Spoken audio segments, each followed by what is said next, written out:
Hey, Ashley, we have some super exciting news. We have listeners all around the world, but guess which country we don't have listeners in? Which country? Denmark. Denmark. And we are going to be doing an episode in the very near future that revolves around the country of Denmark. So if you're from that country, we'd love to hear from you. And we apologize. I hope we don't pronounce this said word wrong, but you probably know what it is. It's become very popular in the States. So we'll let you guess what that's going to be in the future. We welcome all guesses. Yes, we welcome all guesses. So we'll see you soon. Sounds great. Ashley, guess what you and I and our guests today all have in common? I feel like this is cheating because I somewhat know, but but maybe it's not. I would guess books, but We're all bibliophiles. Okay. That was going to be one of my questions is what constitute as a bibliophile? Like what makes someone who likes to read or likes books like a bibliophile? Where's that line? So coming right from Google, you can call a book lover a bibliophile. If you find it impossible to leave a bookstore without buying at least one book, you might be a bibliophile. And a bibliophile usually has a huge collection of books and loves nothing more than browsing in a used bookshop or a library, which I'm quite positive meets all the requirements for all three of us. I was about to say. So welcome to the podcast, George. Thank you. Thank you for having me. So go ahead. So tell us a little bit about yourself. So I am clearly an extreme bibliophile.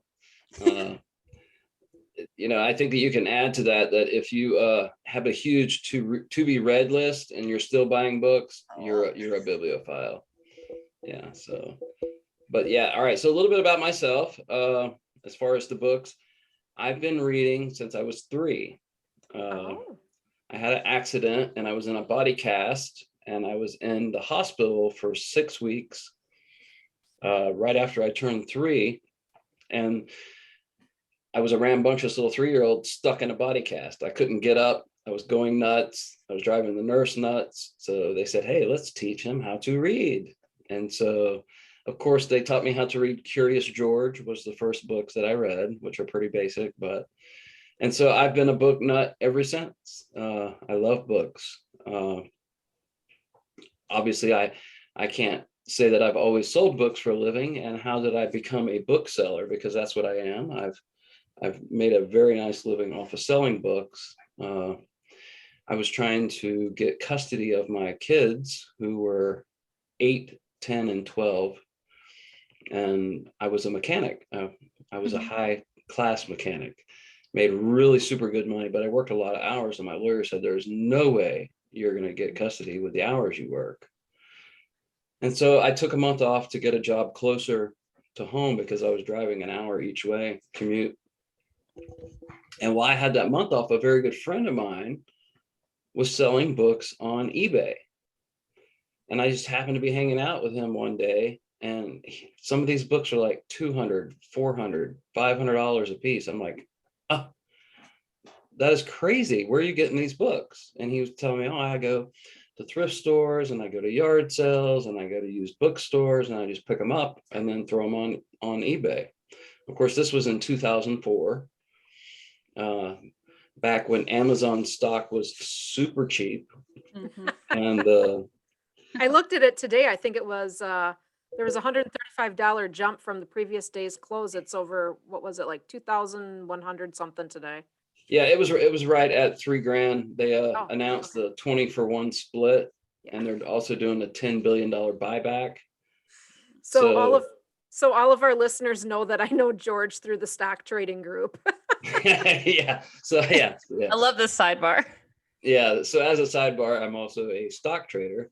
And I trade Amazon, so that's kind of book related, right? I'm looking up what 2004 average stock price for Amazon. Is that what we're looking for?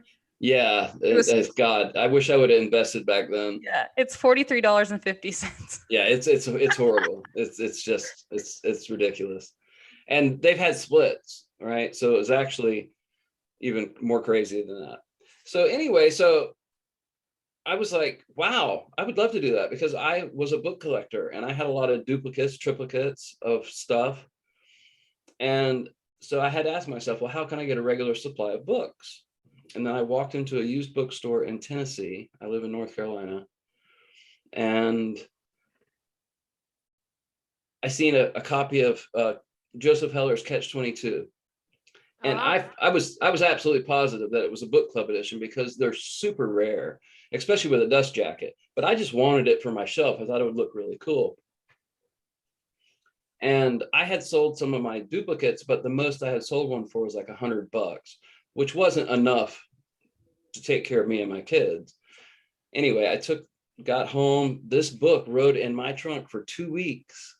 And I went to a used book sale in Spartanburg. And these guys were talking about Catch-22, first edition, first printing, and how hard it was to find.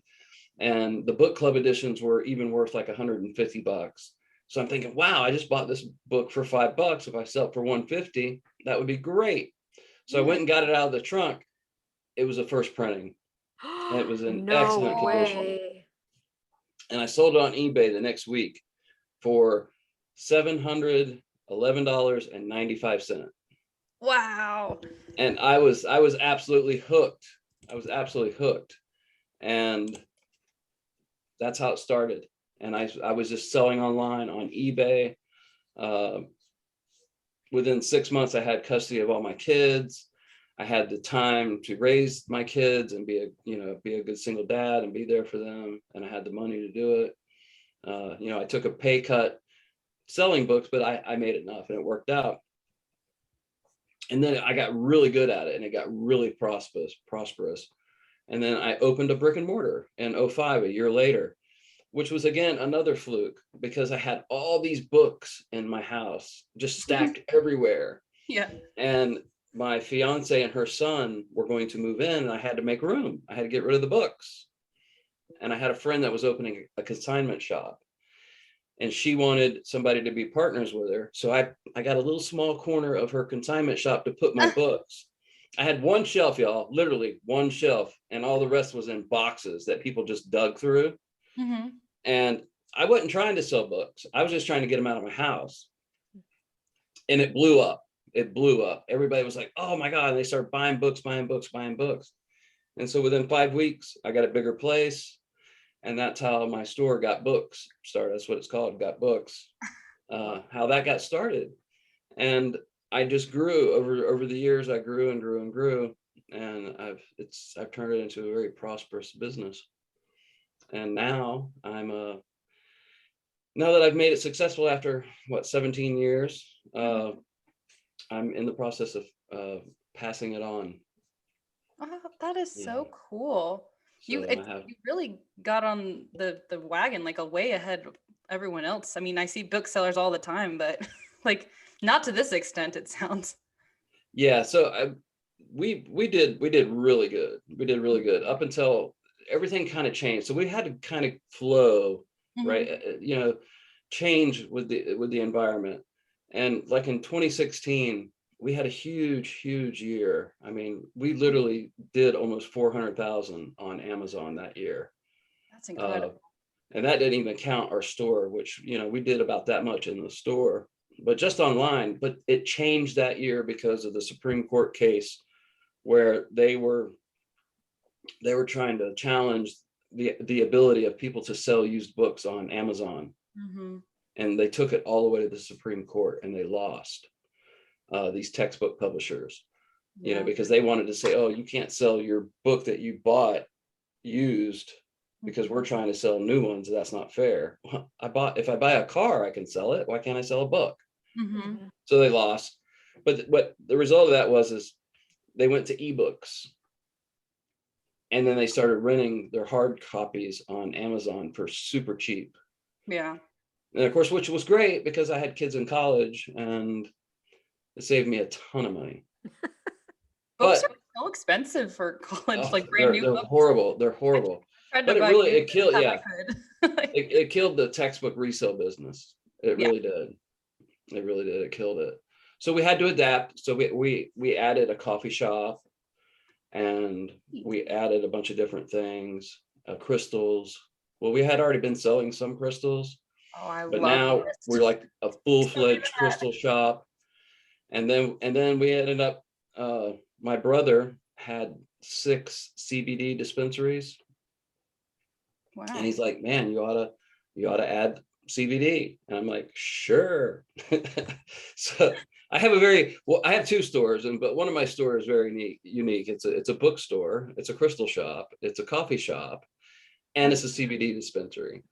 I feel like there is definitely a group of people out there that completely overlaps with. I would go to that store. Yeah, so the whole Venn diagram, the people right dead in the middle of that Venn diagram are just loving me. This is like heaven. I get that all the time. Oh, this is heaven. I could never leave. Mm-hmm. So, but yeah, but it's done well. It's done well. We've adapted, we've had struggles, ups and downs. The big boxes, the recession killed all the big boxes like Barnes and Nobles and Walden Books, and our business exploded because of it. Yeah. And then when things were doing really well, the several years before the pandemic, it hurt us a little bit, because when you're flush with money, well, then you're not worried about buying used books, and you just go to Amazon and push a button and you get your book delivered.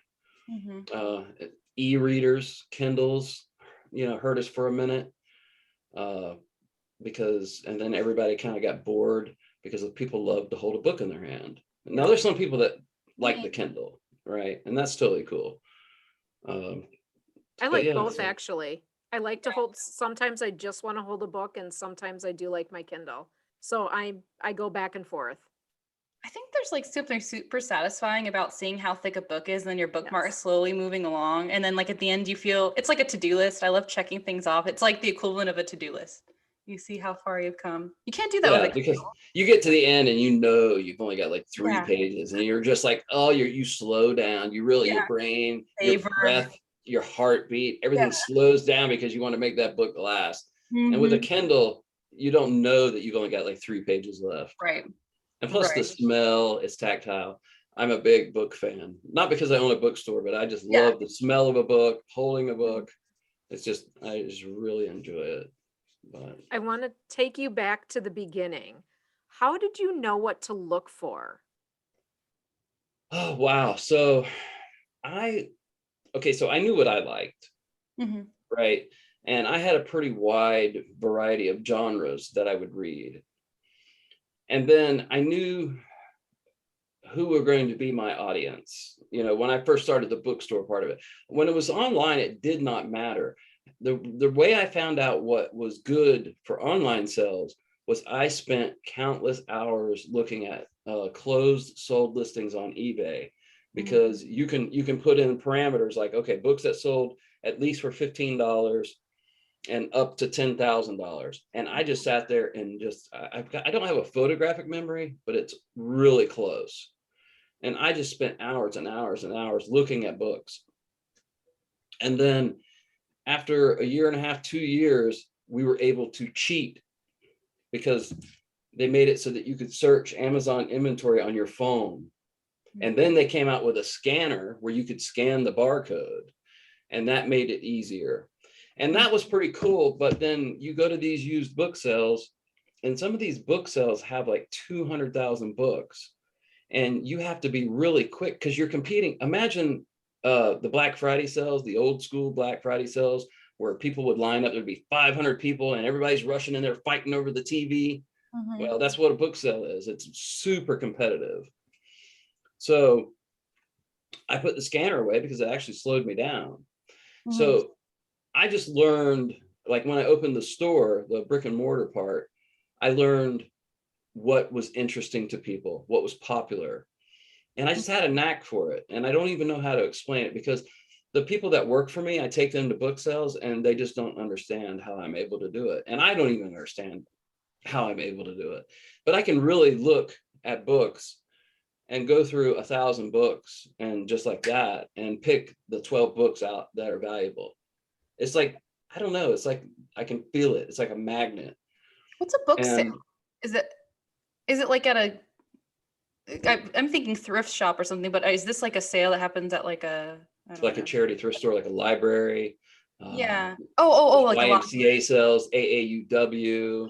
I guess I've just never seen those in Nashville, but I'm also not in that world. So. Okay, so Nashville does have them. Okay, have you Okay. ever been in McKay's? Oh, have I? That Yes. is her favorite store there like of once a all week. time. All right, so my dream was always when I grow up, I want to be McKay's. Oh, I love them. And so, a matter of fact, I've done a ton of business with McKay's because I trade them stuff that doesn't sell in my area, get credit, and then I buy stuff from them and take it back to my store. And I go to all of them. I go to the Nashville, the Chattanooga, the Knoxville. I make a big loop, but they do have sales in Nashville. Okay, so they have like sales where they just try to get rid of inventory. Yeah, I think it's called. You have a Brentwood? Is it Nashville? It starts with a B. It's like Brentwood or something that's near Nashville. Bellevue? Maybe. I don't know. Bellevue. Yeah. But anyway, so there are sales, and most of them are put on by friends of the library. Huh. And some of those sales are really big. Like the biggest ones I've been to, there's one in Phoenix that's over 1 million books. There's one in St. Louis, Missouri. So imagine McKay's times 5 or times 6. Yeah, you can't be scanning. It's just, but they'll let, pre-COVID, they'll let 3,000-4,000 people in there. And that sale is done in 45 minutes. Wow. I mean, it's picked in 45 minutes. It's just an amazing thing to see. So, wow. COVID really put a hurting on the book industry. Really? Why is that? Yeah, thrift stores and libraries, they wouldn't even take donations because everybody was scared to touch anything that anybody with COVID may have touched. So just thousands and thousands of books were thrown away. And it's just crazy. Just because they were afraid people with COVID had touched it. Because in the beginning, we didn't know how COVID was spread. Yeah. So now it's gotten a little better. But the book sales have just started up. So where do you get product? Right. If you're a used bookstore, well, you can be like McKay's if you're a big city and people bring it to you. Mm-hmm. But if you're not in that big of a market, you have to go find it. Mm-hmm. And the only way you can find it is thrift stores, yard sales, the charity sales like library sales. I go to a lot of estate sales. They have some great books there. Yes, estate sales. And I travel a lot. Matter of fact, this month will be Macon and Knoxville is next week. The week after will be Perry, Georgia, and Gainesville, Florida. Oh. And then in April, we'll be going to New Jersey, Pennsylvania, Virginia, DC. So are you driving then? Because books are heavy. So yeah, they are heavy. I bought a bunch of books in California once and I had to buy a separate suitcase to bring them back. I bought too many. Yeah. They are heavy. Yeah. And yes, and airlines charge you for over 50 pounds. It doesn't take long for books to add up to 50 pounds. The amount you're doing it, that's a lot of driving. Yeah, so there's been several occasions where I've bought so many books, I would have to go to like Lowe's and or U-Haul and get a trailer. Wow. Usually I like going to, I did Lowe's a few times because U-Haul charges you a lot for one-way rental. Yeah. If you're just going to go one way. So it's cheaper to go Lowe's, buy a trailer, use it, and then put it in the paper and sell it on Facebook or whatever. Wow. When you get back. So it only costs you lose like $100 versus what U-Haul would charge you. Or you could ship them. You can ship them. I've done that. When I went out west, I went to that sale. I used to go to the sale in Phoenix, and I would always have to. But there was people in the parking lot that would box your books up, put them on a pallet, wrap it up, weigh it, charge you, and ship it for you.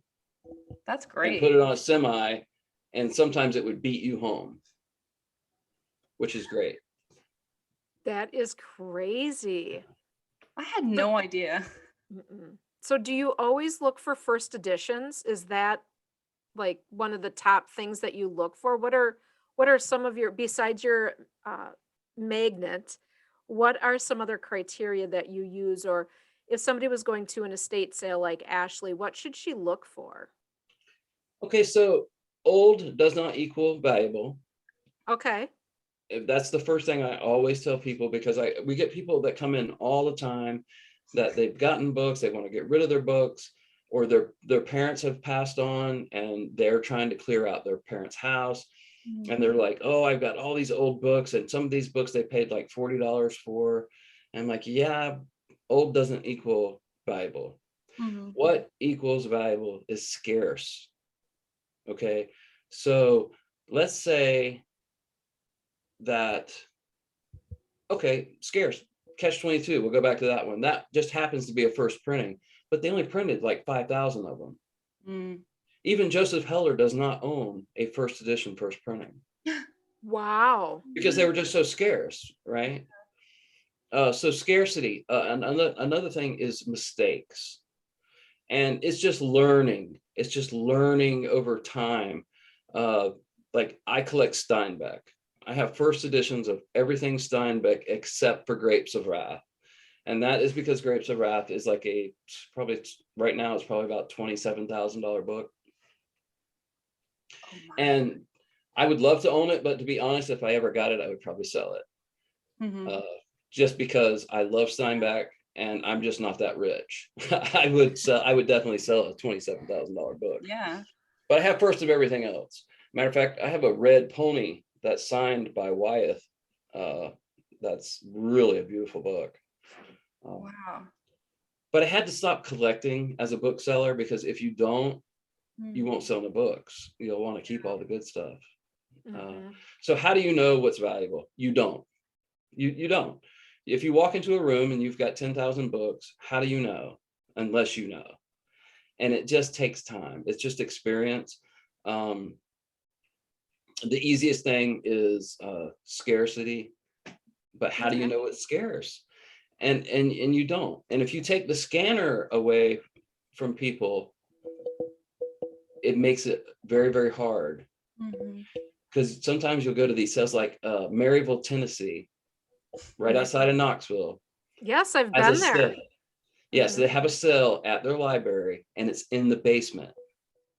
And it has horrible, horrible internet reception. So your cell phone does not work. So all these people who depend on scanners get down there and their scanners aren't working, and they're lost because they wouldn't know a good book if it hit them in the head. And so really it is experience. It is experience. I've seen it at McKay's. I will just watch these booksellers with their little scan and they will pull them off in like big chunks, but they're going so slow. Like they'll have a big cart in front of them. And I mean, it must take them hours. It does. And okay, so I'll tell you a little secret. And it's not because it doesn't work that way. My mom used to live outside of Knoxville, and I would go visit her at least twice a month. And just between Chattanooga and Knoxville, with a scanner, I would make like $10,000 per visit. Wow. Just scanning books. But now there's just so many people doing it that because, well, when we hit the recession in 08, 09, it put a lot of people out of work. Yeah. And people aren't stupid. You know, they know how to hustle. And if you can buy a scanner for $200 and a scanner service for $50 a month, it doesn't take much to figure out, hey, I can go make money. But the problem is now everybody's doing it. And so you're splitting a pie and nobody's getting full. Right. So it ebbs and flows. It comes in cycles. People will do it and then they'll fall off. And then for booksellers that stick to it, we find a lot of good stuff. And then you'll see people come back to it and it just keeps going up and down. So what's the average like margin that you are selling a book on like Amazon? Because it sounds like you kind of have the knack for finding the rare books where you can sell them for hundreds of dollars. But then do you also sell the books where it's like, okay, you're buying it for $5 and you're selling it for $10? Yeah. So, all right, we've changed over the years. It's changed. And now I'm spoiled. And so I don't sell anything online under $20. Yeah. I mean, it's just not worth my time because I can sell it in the store 10 books for 15 or even $12.50. And by the time you pay Amazon and you pay shipping, because shipping has gone through the roof. So if it's not at least $20 book, it's not worth it. I can just sell it in the store. So the margin on that is kind of embarrassing, and I hope nobody from Goodwill is listening to this podcast. But if I go to Goodwill and I buy a book for $1, which is pretty standard, let's say $1.50 is an average, right? Because they usually charge $2 for hardcovers and $1 for paperbacks. So say $1.50, and I sell that book on Amazon for an average of $40. That's a pretty good markup. Wow. Yeah. I mean, of course, you're going to give Amazon, between Amazon and the post office, you're going to lose about 20%.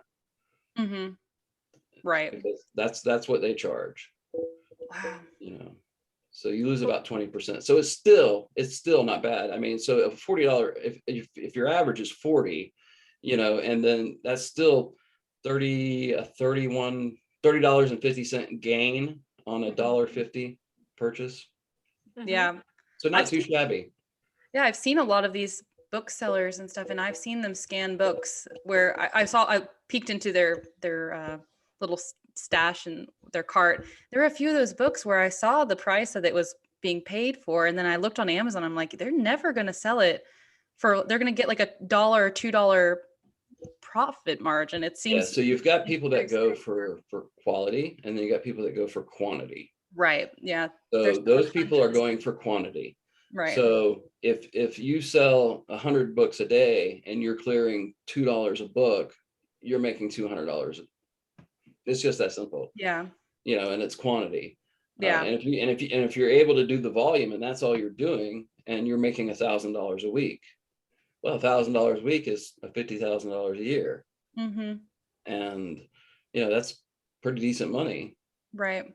You know, for most people, right? Especially if you're working for yourself, that's nice. Yeah.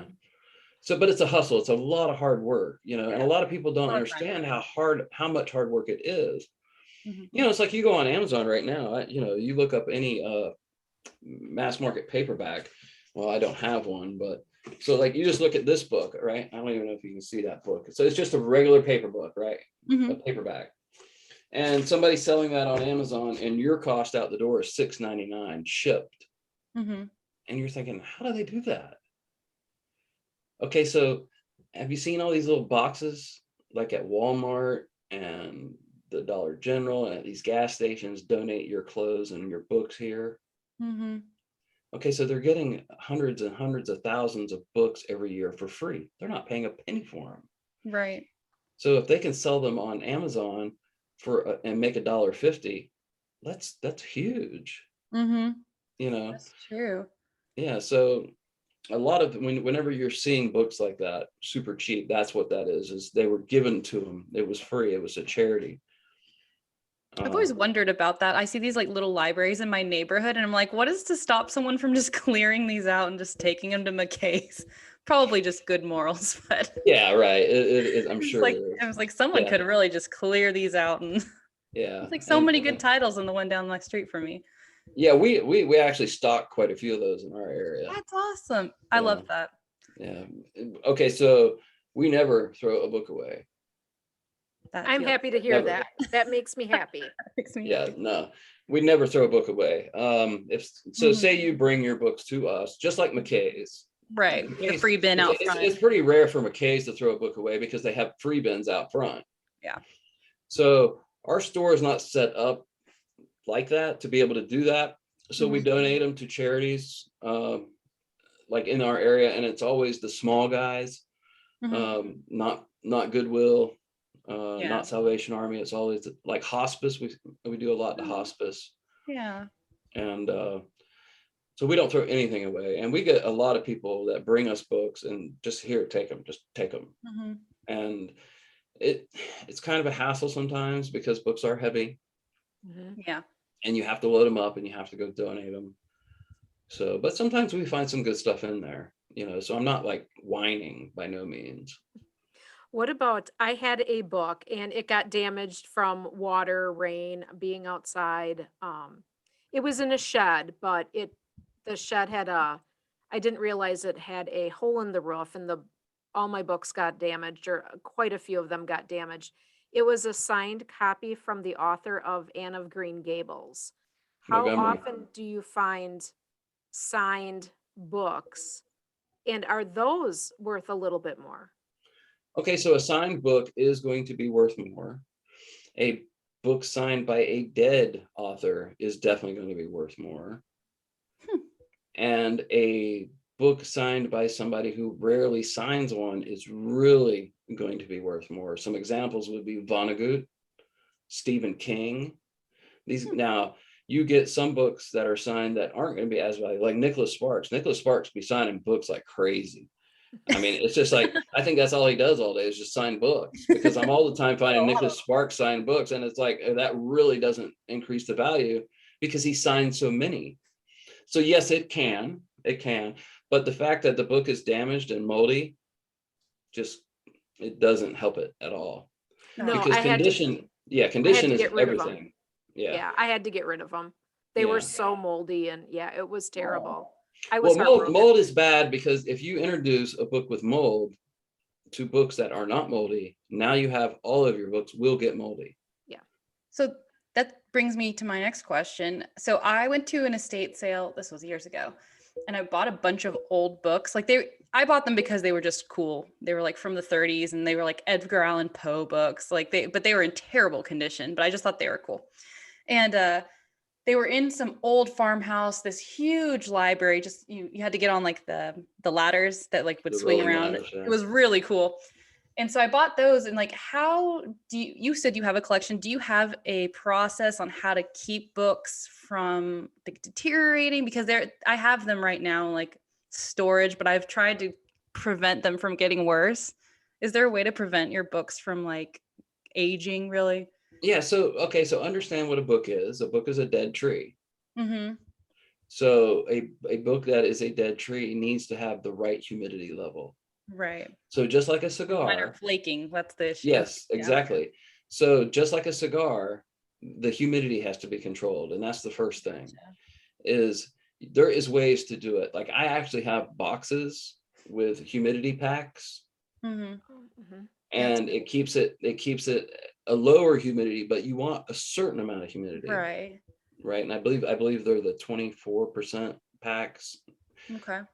Anyway, but yeah, so you can do that. And if you have a bigger shelf, right, with the glass doors, you'll see a lot of these shelves with the glass doors. Mm-hmm. Now, if it's a really serious collector, you want a certain kind of glass, because light will bleach a book. Stuff. Yeah. Right. So you don't want certain rays getting in. Wow. So you have special glass, right? A lot of people will take a book and lock it away into a dark, humidity controlled environment. So like Jeremy and I were talking about how to go about investing, that he says you should write a book about investing and expensive books. And say you wanted to do that, the really expensive books are already taken. Yeah. So just like with stocks, you want to buy low and sell high. So this is really going to sound morbid, and it kind of is, but you want an author that is not almost dead, but is not going to live forever, right? Maybe 5-10 years, plan in advance, right? And then you're going to have a short window. Okay. So like we also sell vinyl, and we've lost a lot of really great artists lately, like David Bowie, Prince, stuff like that. When an artist or an author dies, all of their stuff, especially if it's signed, will probably go up in value by 10 times at least. So if you had an early Stephen King that was signed, like say a Christine or a Carrie, that was in good condition and it was signed, that is a beautiful book. Say you paid $2,000 for it. It doesn't matter. When he dies, that's going to be a $20,000 book, because you can't get them. Oh, so the sign makes it scarce. Because Stephen King does not sign very many books. Right, but he writes a lot of books. He writes a lot of books, sure. Right. So some of his more popular books are like thinner, that he did under a pseudonym. And if you can get a Bachman book that is signed by Bachman, oh man, that is gold. That is absolute gold, because it was a spoof. It wasn't even him. He signed it and sent it to somebody. Yeah. Somebody sent the book in and said, "Oh, could you sign this for me? I love this book, blah, blah, blah, blah." And he signed it, and it was a spoof. They didn't know it was Stephen King at the time. So that's super valuable. Does it matter? Thinner is already a collectible book. Does it matter if it's signed to a person? It does. Unless the person who it's inscribed to is also famous. Oh, like to another author? Yeah. So let's say Steinbeck signed it to to Hoover, to President Hoover. Gotcha. Right. Which, wouldn't that be crazy? Say he signed to President Hoover a copy of Grapes of Wrath. That would be such a golden book. I don't know if you've read Grapes of Wrath, but No, for him to inscribe a book to Hoover, yeah, because the whole book was anti-Hoover. Right? yeah. So, but yeah, so again, it's scarcity, right? But yeah, so a book has to be protected because you have to remember what it is. It's paper. It's a dead tree. And any wood in a humid environment is going to rot. Mm-hmm. So it has to be controlled, but you don't want it too dry because then what happens? It gets brittle. Mm-hmm. Dust jackets are important for books, right? Like a book that has a dust jacket makes it, like if it's already scarce, like if it's missing it, it's not a good thing, right? Right, yes. What So can you explain? That is why dust jackets. Although there are exceptions. There's books that are just so rare. Okay, so like Grapes of Wrath, when it first came out in a metal case, metal slip case. Yeah, there wasn't that many of them. That's why it's so expensive. But it came out in a metal slip case, and then dust jackets came out to protect the covers, the boards. Mm-hmm. And and it also, just kept some of the stuff off of it. That's dust. That's why they put them in cases, to keep the dust, because the dust will always collect on top of the book. Mm-hmm. And that is why they used to dye the top of the books. Like if you see older books and you see where they're black or blue, Yes. that's why they're dyed, so you wouldn't see the dust stains. Oh, like the speckles? The speckles too. Yeah. So I've seen some speckles on them. Yeah. So those are decorative things, but okay. that does help, right? So they're thinking ahead. Oh, this book is going to sit here. It's going to get dust on it. Let's dye the top of the page edge. And so that kind of prevented it. So besides, you said Grapes of Wrath, is there any other book that you've just been raring to get your hands on? So yes.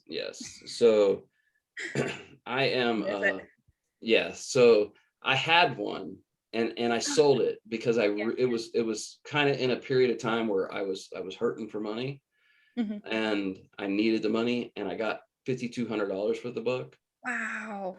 But it was heartbreaking. It's called Big Red, and it was the first run of Alcoholics Anonymous. Oh, wow. And they only did 5,000 of them.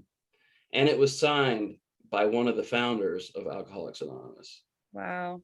And I could have gotten way more money for it, but it wasn't in the best condition, even though it was signed.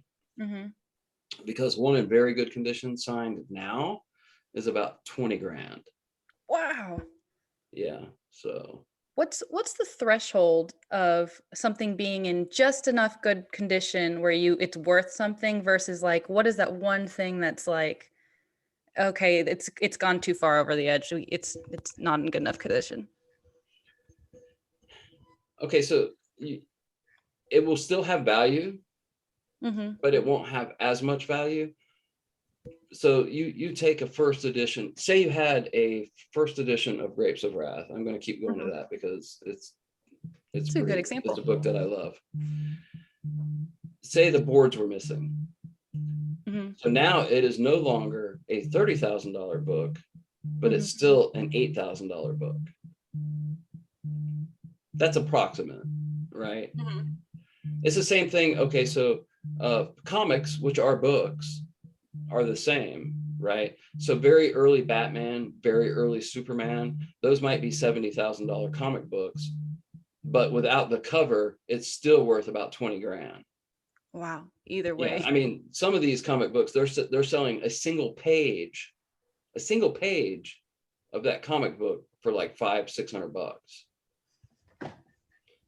That's So it's amazing. It's amazing. If you just, I mean, if you go into eBay and type in comic books and then put list by highest price, you know, because you can do highest price, lowest price, nearest to me, and just look highest price, you'll just be blown away.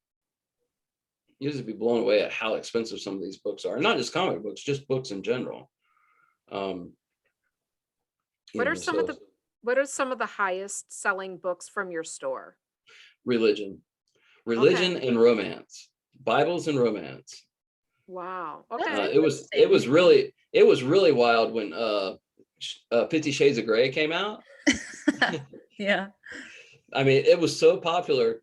And okay, so I specialize in religion, and we are surrounded by several seminaries that are super conservative. So really old school conservative Baptist Pentecostal religion. Mhm. And that's what I specialize in, because those books are super hard to find. They're scarce. And I know that I can get top dollar for them. So there was a point where 35% of my store was just religion. Wow. And, you know, because we have Gardner Webb University, which is a Baptist university. And then we also have, oh gosh, I just totally drew a blank. Ambassador College, which is even more conservative than Gardner Webb. And they love books. They love books because what are they doing? They're becoming ministers. And what do ministers want? Ministers want a library. Mhm. Mhm. And you don't see so, them reading on a Kindle. no, you don't. Although No, they you don't. probably do. Yeah, I'm sure. So our biggest sellers are still religion, romance, and then probably kids books. Okay. Oh, We sell a ton of kids books. What is the highest priced book that you've sold from your store? From my store or just in general? Either one. It was that Alcoholics Anonymous book. Okay. Okay. Yeah. that's incredible though. Yeah, that was my highest. I've sold other ones. I've sold a bunch of books in the 2,500 range to the $5,200 range. A bunch. I mean, I've lost count. There's just been so many. There was this A bunch. I mean, I would not be exaggerating if I said thousands of books over $2,500. there was this one estate sale that I went to, and I saw a picture of this book, and I knew it was the one book that I know is worth money. And it was like the Wizard of Oz, like originals. And I don't remember which one it was, but how much would like one of those sell for? Because it was in great condition. Someone had already taken it. I went like as soon as they opened, but Oh, that's bomb. And I can tell you if you want to give me just 2 seconds. yeah, But, I know. I just know it was very pricey, and I know like they put a picture on it and I said, oh, someone's gonna get that. And I went like as soon as it opened at 8 and someone had gotten it. But I was like, I don't care. I'll pay a couple $100 for it because isn't it worth thousands? Yeah, some of them are. So we will go. It wasn't like the Wizard of Oz, that named one, but it was one of the other wizard ones. Okay, so a true first of the Wonderful Wizard of Oz. Okay, this is a second printing. All right, just to give you an example, the first printing is 35,000. Oh my gosh. The second printing, first edition, second printing is 32.5. Wow. Yeah. You're And there's so- only 2 available. yeah. Now you can go, it's like Stories of Oz, you know, it's a bit cheaper. It was something like that. It was like one of those off ones, but I knew Yeah. it was worth money. I just Yeah. couldn't get He wrote quite a few books, but Yeah. just for example, that one. Now you can get it cheaper depending on condition, but Mhm. a signed beautiful copy is about 30 grand. Yeah. I'm like What- you though. It's like I feel like I would want to hold on to it. Yeah. but it's a joy to hold it. And if it's a book that's going to hold value, like you can hand to your kids, that's great. yeah. But so I guess for me, if I were to collect, I would want to collect, because this is what I was telling Jeremy, whatever you collect, if you're going to invest, make sure it's something that you can get rid of quick. It's not too obscure. Because there's a lot of books out there that are worth a whole lot more money than this. I mean, but they're obscure. They're hard to sell. So you want a book that is got good value, is going to grow in value, but it's going to be easy to sell. Right? Yeah. So like that's a fine example. The Wonderful Wizard of Oz is going to be easy to sell. Because somebody's going to want it. Right. But classic. but there's books. Okay, so like I sold this one book and I forget the name of it, but it was by a Dr. Lister, the guy that invented Listerine. And I got this book for like 50 cents and I sold it for like $2,800. Oh my God. But it took me a long time to sell it. Yeah. And like 6 months, which is like an Fire. eternity. That's an eternity to a bookseller. Some of these books you could literally sit on for years. Yeah. I mean, really years. I guess the good thing is there's not holding costs like real estate. No, there's not, but there used to be. eBay, there is. Amazon, listed. yeah. That's true. That's true. Yeah, that's why we think about transferred everything over to Amazon I didn't even back think in 06, because eBay came up with this thing where they used to charge you a nickel per month, just a nickel per month, to have your books in a bookstore. And then they decided they wanted to get rid of third-party sellers.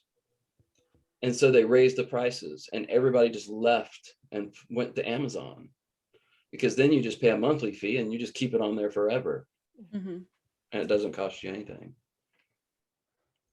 What is the most expensive book that you're aware of that's out there?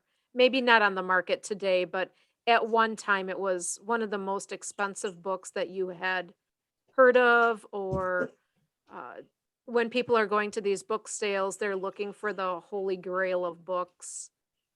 Yeah, well, you're probably not going to find it, but it's a Guggenheim Bible, the very first Guggenheim Bible. Okay. I was wondering if it was like a Bible or something. And honestly, it's probably priceless, and it's not even on here. I mean, I could Google how much. I wonder if a museum has that.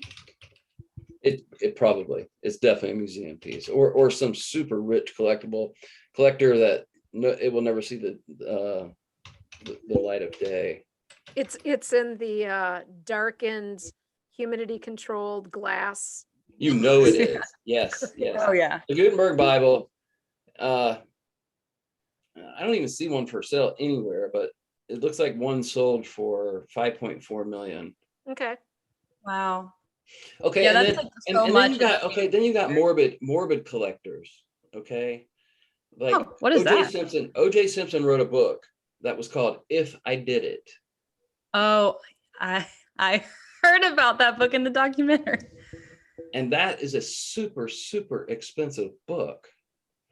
So how many are there? Just one? Well, so the family, Nicole Smith's family, and the other guy, I forget the guy's name. Oh my God.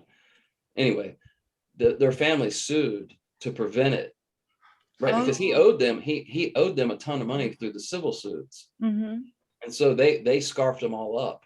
The publisher leaked a couple boxes of them. Basically, what happened is somebody that worked at the publisher snuck a few boxes out the back door. And so they're out there. They're super, super expensive.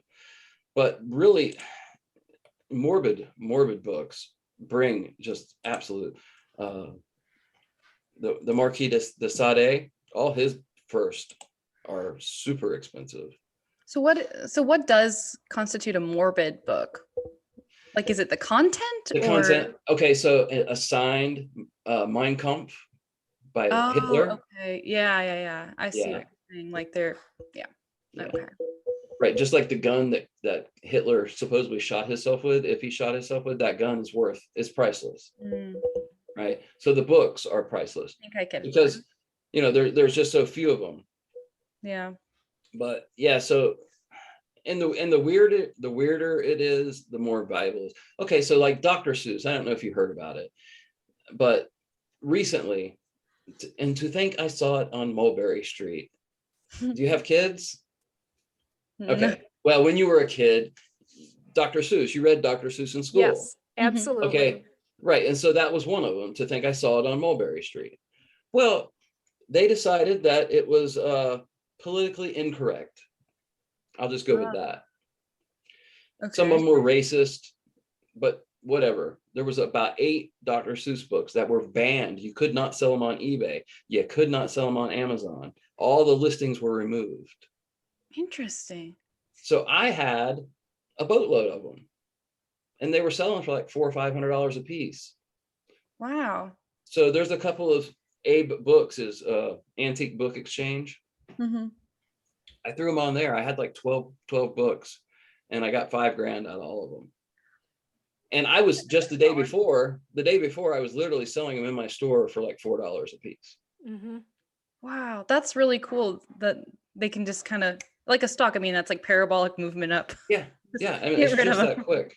It's just that quick. And, so if a book gets banned, that's always going to drive the value. Why? People want to know why. Why did you ban it? I want to read it. I want to see it. And so everybody's after it. Same thing when somebody dies. Mm-hmm. But it's there's a small window, right? Right. There's a small window. Like we sell vinyl records. Mm-hmm. And so as soon as I hear, I know it sounds bad, but it's business. As soon as I hear somebody died, I'll go pull all their records Yeah. and Well, put that them just on happened eBay. recently last year. What that big artist that passed Biz away? Markie. Possibly. Biz It was- Markie just died. He was a rapper. There was one. It was a rock guy last year. Wasn't it last year?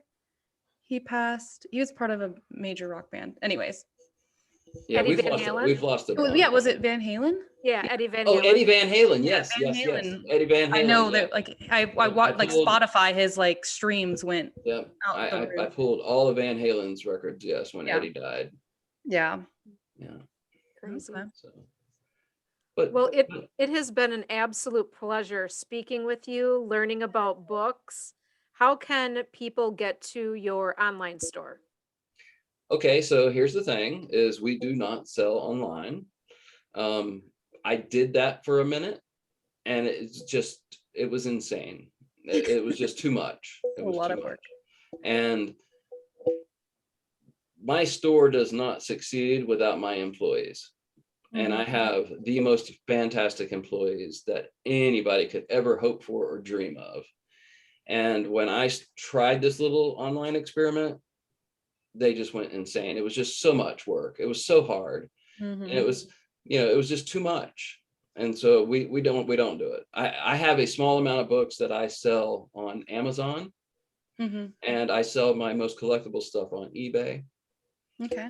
But if you're ever in North Carolina and you're in Shelby, you come by and get a cup of coffee and walk around and find you a book. We have over 50,000 items. Wow. We have every genre. If you're a true bibliophile, you will walk out of there with a bag of books. And we have great stuff. And super attention to detail. Our number one priority is customer service. And every day, what I love, I'll end with this. What I love about owning a bookstore is every single day I hear people go, "Oh my God, I can't believe I found this," or "Oh my God, look at this," or "Wow."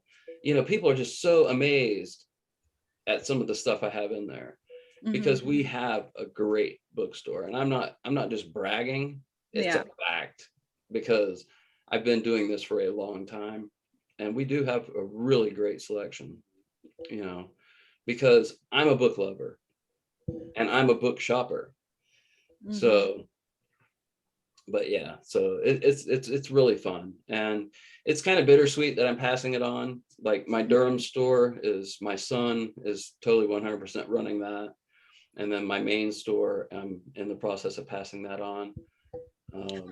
So it's gonna still be running, but I'm just not gonna That's have anything to do exciting with it. though. That's got to be like very fulfilling though, to see your kids wanting to be a part of it though. It is. It is pretty cool. It Yeah. is. So, Cool. well, thank you And so much for having me, guys. yeah, I love talking about books, so I could really, yeah. this could be a 4-hour interview for sure. Don't challenge us on that. We'll make it 4 hours. Well, we actually could do that, yes, because we have tons more questions. Yeah. Yeah. Well, thank you again so much. And to our listeners, stay awesome. And keep reaching for your anything. Thank you.